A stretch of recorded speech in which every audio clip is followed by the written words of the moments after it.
Et si même nous avons connu Christ selon la chair, toutefois maintenant nous ne le connaissons plus ainsi, 2 Corinthiens 5, 16. Il y a une connaissance humaine de Christ, une connaissance autrement dit de l'extérieur. Plusieurs discutent sur des opinions à propos de Christ. Mais si vous êtes en lui, d'une manière vitale, vous ne serez pas si occupé avec des opinions sur lui.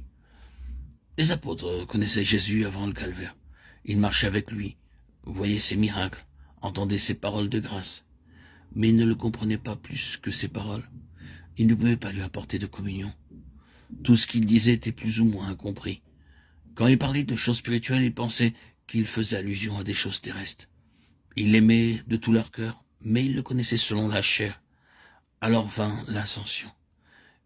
Et le Christ qu'ils avaient connu disparut à leurs yeux. Il leur avait dit, « Il vous est avantageux que je m'en aille, car si je m'en vais pas, le consolateur ne viendra pas vers vous. Mais si je m'en vais, je vous l'enverrai. » Jean 16, 17. Même au moment de son départ, ils n'ont pas compris. Ils ne comprirent qu'au jour de la Pentecôte.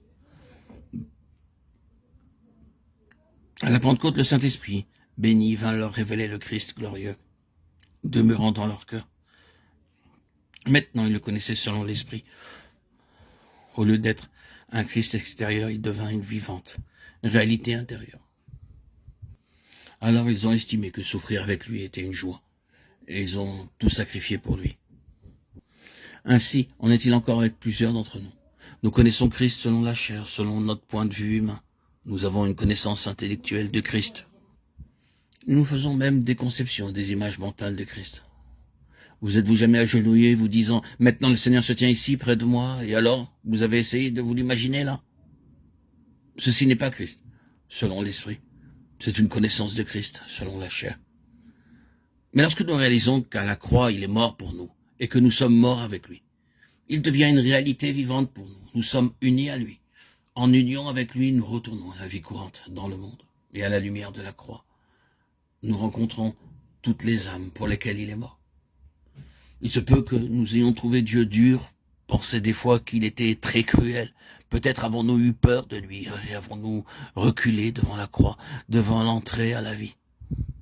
Mais à présent, nous voyons que la croix qu'il nous a portée était précisément l'issue vers la vie que nous désirions. Maintenant, nous le connaissons dans l'esprit, voire comme un avec notre esprit, car il est écrit, celui qui est uni au Seigneur est un seul esprit avec lui. 1 Corinthiens 6, 17. Que signifie cette séparation? Ce n'est pas nous placer sur un piédestal, nous estimant meilleurs que quiconque, mais c'est être possédé par Christ, afin qu'il nous sépare pour lui, pour sa seule volonté. La séparation, ce n'est pas nous tenir à distance des autres et dire « je suis plus saint que vous », mais avoir la présence du Seigneur si manifestement avec nous que les autres sentiront sa présence et seront attirés à lui.